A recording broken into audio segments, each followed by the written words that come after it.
Cette semaine à l'heure juste, la Floride. C'est où la meilleure place? La côte Est ou la côte Ouest? Je vais vous le dire, moi.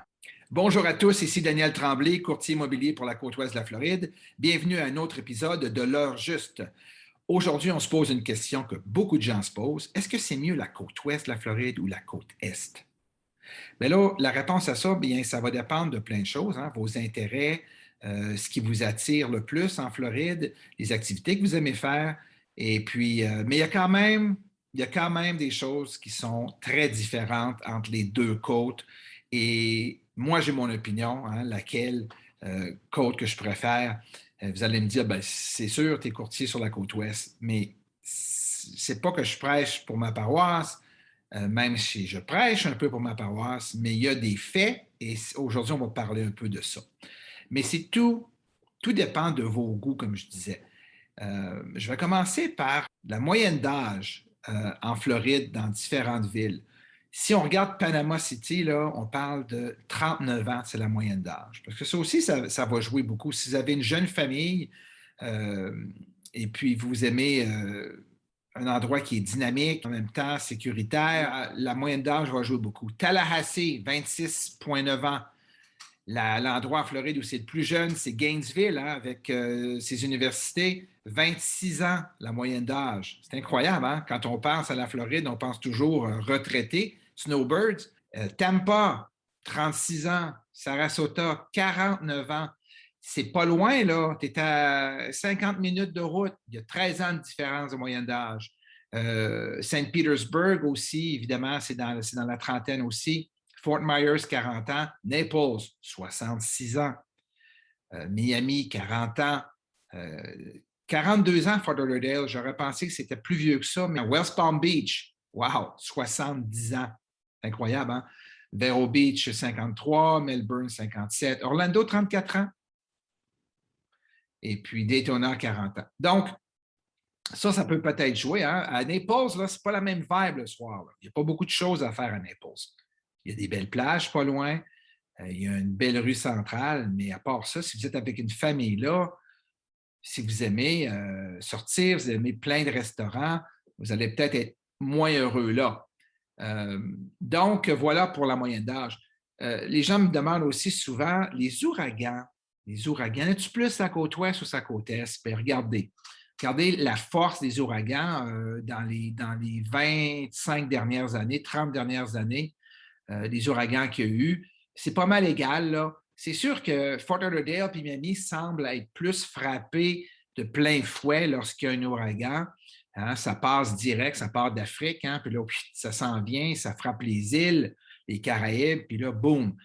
Souvent, l'ouragan va passer, va rentrer dans le golfe du Mexique, puis là, va aller directement vers Panama ou la Nouvelle-Orléans.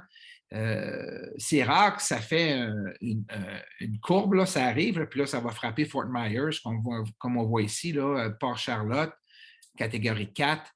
Et puis, donc voilà, ça c'est pour les ouragans, mais si on prend statistiquement depuis une centaine d'années, là, c'est vraiment égal, il y a le même nombre d'ouragans, côte ouest et côte est. Les plages, ben, il y a des belles plages partout en Floride. C'est sûr que sur la côte ouest, les plages sont plus belles. N'importe qui va vous le dire. Si vous êtes allé en vacances, vous l'avez vu, il y a beaucoup moins d'algues. Moi, souvent, quand je vais à Fort Lauderdale visiter un de mes amis, puis Miami, souvent, il y a des algues, beaucoup d'algues. Je suis vraiment surpris de voir ça. Sur la côte est, c'est-à-dire côte ouest, je ne vois pas beaucoup d'algues. C'est très, très rare, là. Le sable, c'est sûr que le sable est plus beau. Il est plus beau sur la côte ouest. Clearwater Beach, St. Pete Beach, Siesta Key, hein, vous connaissez tous ces noms-là. Sanibel Island. C'est sûr que c'est très beau, les coquillages qu'il y a là. Daytona Beach, c'est très beau aussi. Fort Lauderdale. Il y a aussi dans le nord, évidemment, près de Panama City, c'est beau aussi, mais bon, mais c'est un autre vibe, là. La plupart des gens vont dans le sud-est ou le sud-ouest. Donc, les plages, c'est beau, là, c'est bien, la mer est belle partout, mais c'est plus beau sur la côte ouest.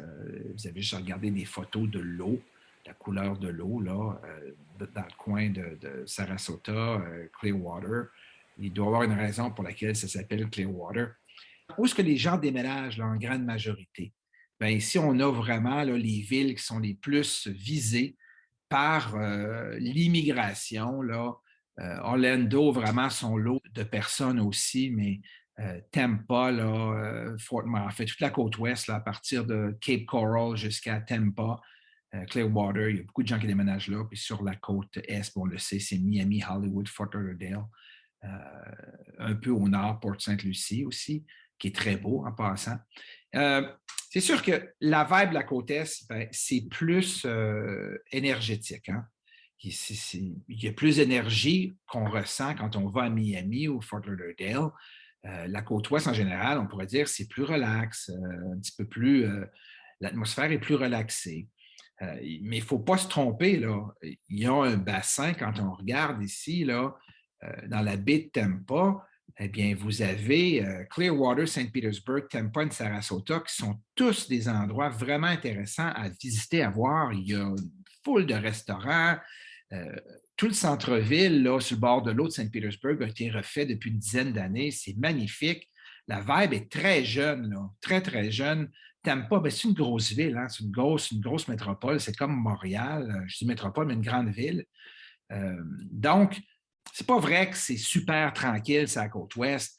On a accès à plus de nature, à plus de parcs sur la côte ouest. Les plages, le sable est blanc, il y a moins d'algues. Donc, dans des grandes villes, des centres-villes, ça amène aussi son lot de côté négatif aussi, là, toute cette effervescence-là. Il y a beaucoup de trafic, les autoroutes, là, Fort Lauderdale, Miami, ouf, quand j'y vais, là, 6, 7, 8 voies de large des fois.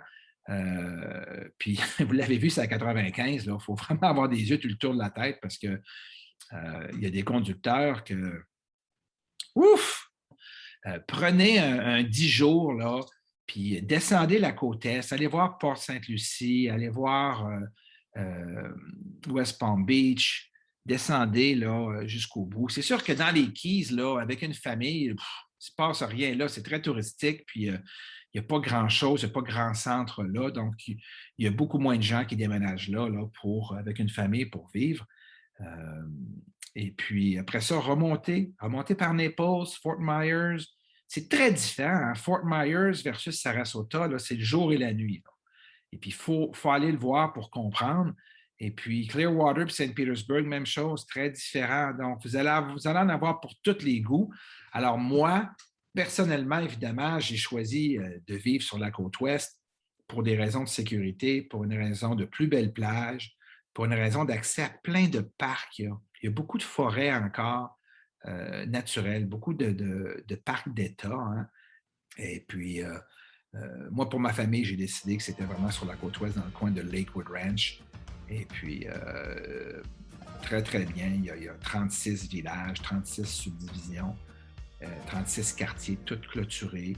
Et puis, il y en a 18 qui sont encore en construction. À partir de 400 000. C'est votre budget de 400 000 à montant, Lakewood Ranch, vous allez trouver. 400, 500, 600, là. Vraiment une belle maison avec plein d'activités, plein de parcs, tout ça. Alors, merci d'avoir été avec moi aujourd'hui à un autre épisode de L'heure juste. Et je vous souhaite un très bon voyage en Floride pour un voyage exploratoire pour décider pour vous-même si c'est la côte ouest ou la côte est. Si vous vous arrêtez sur la côte ouest et vous avez besoin d'un condominium, d'une maison, il me fera plaisir de vous guider et de vous assister dans votre démarche d'achat. Et aussi, si vous avez quelque chose à vendre, je suis là aussi. Alors, bonne journée et bonne semaine.